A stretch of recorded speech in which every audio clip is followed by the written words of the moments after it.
Pinagbabantaan mo ba ako? At sa palagay mo naman, matatakot ako? Hindi kita tinatakot.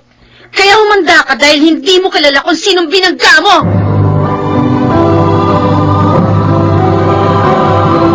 Handog ng DZRH ang tula sa kanyang panahon. Sino nga ba ang dapat sisihin kung bakit napapariwara ang isang anak? Kasalanan ba ito ng kanyang mga magulang?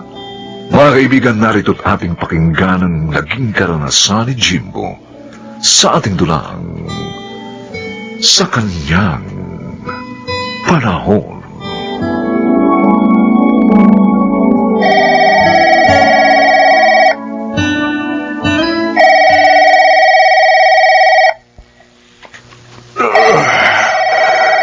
Ano ba naman yan? 10 oras ng gabi.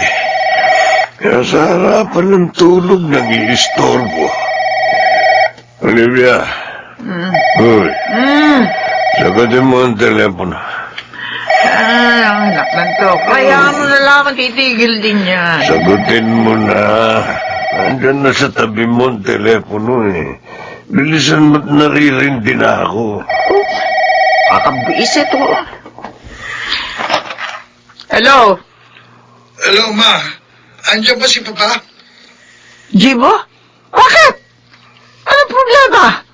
Asan ka ba? Andito ako sa presinto. Malapit lang to sa atin. Ano? Santi si mga oo. Ano na naman bang katarantaduhan niyang ginawa mo? Sino yan? Si Jimbo. Akin at akong kakausap. Hello, Jimbo. Anong ginagawa mo riyan sa presinto? Nasangkot ka na naman ba sa gulo? Huwag na kayong magtanong pa. Sunduin niyo na lang ako rito. Ay, sige. Hintayin mo ako. Pupunta ako dyan ngayon din.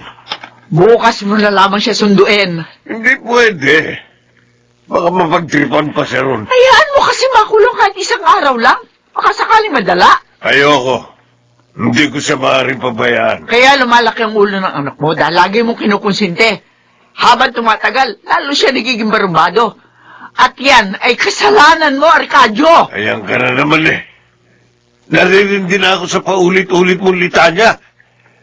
Lagi na lang ako sinisisi mo. Mahal ko ang kaisa-isa nating anak, kaya hindi ko siya magagawang tikisin. Kung talagang mahal mong anak natin, didisiplinahin mo siya. Kung sa bagay, ano nga ba siya makikinig sa'yo? Katulad mo rin siyang matigas ang ulo. Sa'yo kasi nagmanay. Nagsalita ang magaling na ina. Bakit? Ano pa ang ginawa mo para tumino siya? Hindi ako nagkulang ng pangaral sa kanya. Hoy, nakinig ba siya sa'yo? Hindi na naman, di ba? Paano nga pinamihasa mo? Lagi mong inaareglo yung mga kaso niya. Uy, aanin ko naman ang pera natin kung hindi ko gagamitin. Ay, sige, bahala ka. At kapag hindi ka nagbago, hindi na sa presinto mo siya pupuntahan. Kung hindi sa sementeryo.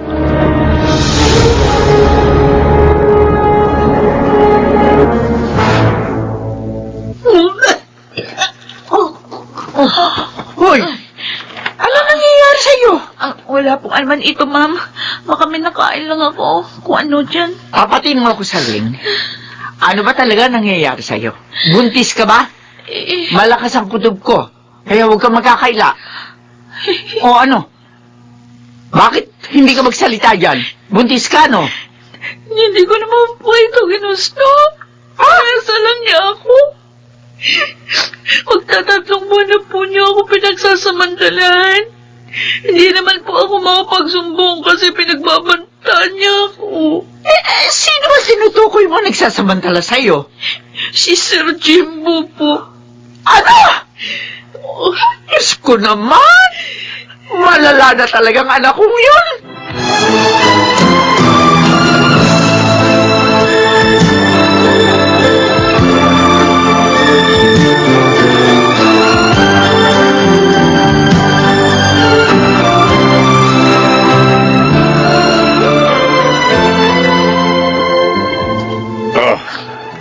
Ito ang tseke.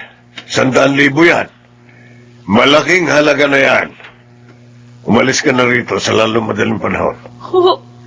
Saan po naman ako pupunta? O bakit ako ang tatanungin mo? Bahala ka na kung saan impyerno mo gusto pumunta. Wala na akong pakialam. Pero sir, naglayas na po ako sa amin eh. Oh. Hindi na po ako pwedeng bumalik doon. Aba, Lalo na po sa kalagayan ko ngayon. hindi ko na problema yon. Basta sa ayaw at sa gusto mo, aalis ka sa pamamahay na ito.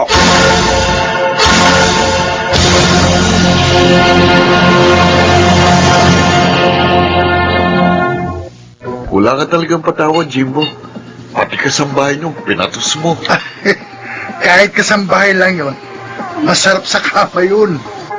Yun nga lang, nabuntis, kaya pinalaya si Papa. Hindi ka ba nakukonsensya? Anak mo pa rin yun. At apo ng mga magulang mo. Ano ba bago? Dalawa na kaya ang anak ko sa labas, pero hindi ko naman sila inargapyado. Dahil malaki ang ibinayad sa kanila ni Papa. Jimbo, ito tatandaan mo. Hindi lahat ng bagay mabibili ng pera. E di tignan natin. May nakita nga akong bagong prospect. Ayun oh. May ilang babae doon sa kabilang mesa. At type ko yung nakapula. Ang ganda. At ang puti. Oo nga, no? At ang gaganda rin ng mga kasama niya. Kaya, puntahan natin. Panibagong putahe ito. Huwag na. Mukhang bigatin ng isang yan, oh. Sa tingin ko, hindi mo yan kaya. Oh, para namang hindi mo ako ilala. Wala pa akong ginusto na hindi ko nakuha. Hindi ka na. Jimbo, Hi, girls. Pwede ba kaming makijoin sa inyo?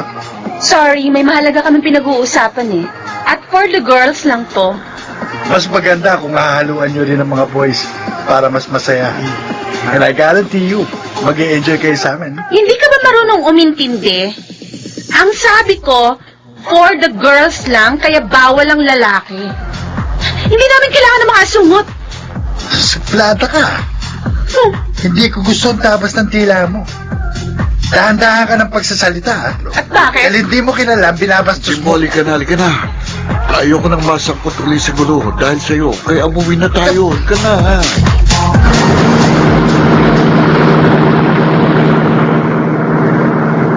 Bakit kasi inawat mo ko eh? Nasa pa ko sana babaeng yun.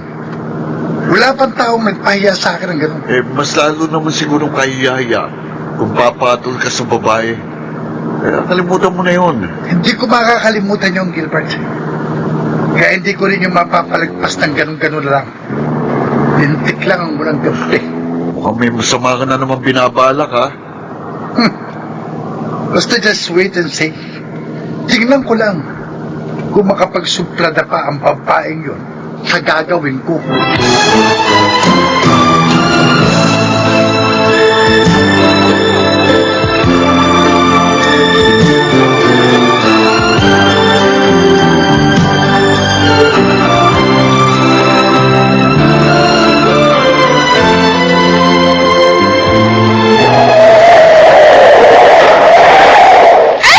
Ano ba?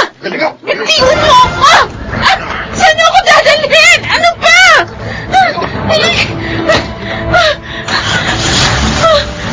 Walang iya ka! Ano ibig sabihin nito? Diba sabi ko naman sa'yo, kilalanin mong papastusin mo. Kaya humanda ka. Tingnan ko lang kung hanggang saan ang kasupladaan mo.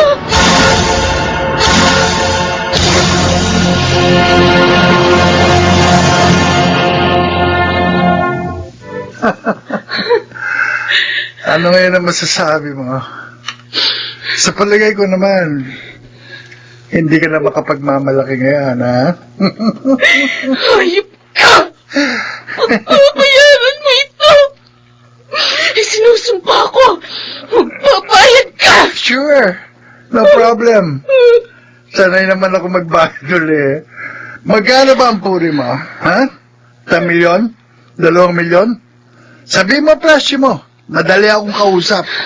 Hindi mo kayang bayaran ang aking dangal. Sisiguruhin ko sa iyong hindi mo magugustuhan ng gagawin kong paniningil. Pinagbabantaan mo ba ako? At sa palagay mo naman, matatakot ako? Hindi kita tinatakot! Kaya humanda ka dahil hindi mo kilala kung sinong pinangga mo!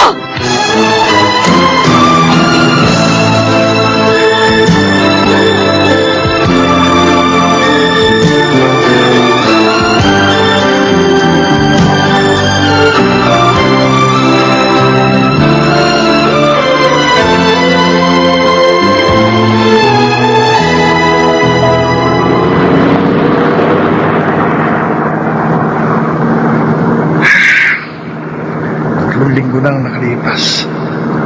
Pero hindi pa rin mawala sa isip kong pahingan. Sa bagay, meron siyang dating at mukhang big time. Pero bakit naman ako matatakot sa kanya? May binabalak siyang masama. Di sana, ginawa na niya. Magtatatlong linggo na kaya. Kaya wala akong dapat ikabahala.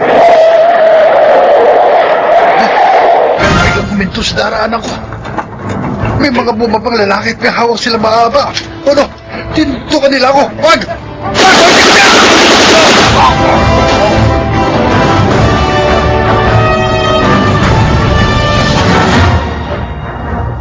Wala ka bang idea kung sino may kagagawan nun? Siya nga naman, Gilbert. Kayong dalawa lagi magkasama. Ilang beses ko na pong nakausap ang investigador dahil tinanong niya ako. At malamang pong may kinalaman ng huling babaeng inabuso niya. Well, bakit? Sino ang babaeng yun? Napag-alaman ko pong anak siya ng isang gobernador. Ay, na nga ba ang sinasabi ko? Nakahanap ng katapatang barumbado mong anak, Arcadio. Sino, Gilbert? Sinong gobernador na yon? Ipag-iiganti ko ang aking anak. Tama na, Arcadio. Tama na. Nawalan na ako ng anak. Kaya hindi ko nakakayanin kung mawalan din ako ng asawa. Tama po si tita. Wala po kayong laban sa isang gobernador. Kaya ipaubayan na lang po ninyo sa batas ang kasong ito.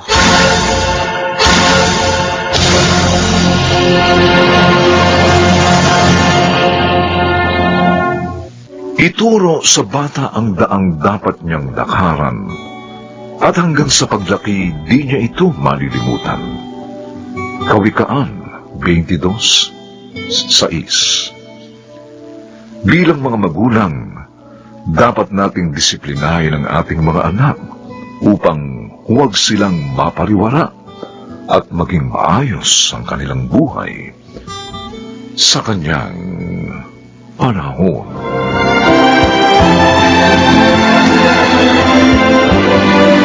Mga nagsiganap, Lionel Benjamin, Bobby Cruz, Susan Robles, Rosana Villegas, Jeneline de la Cruz, at Phil Cruz.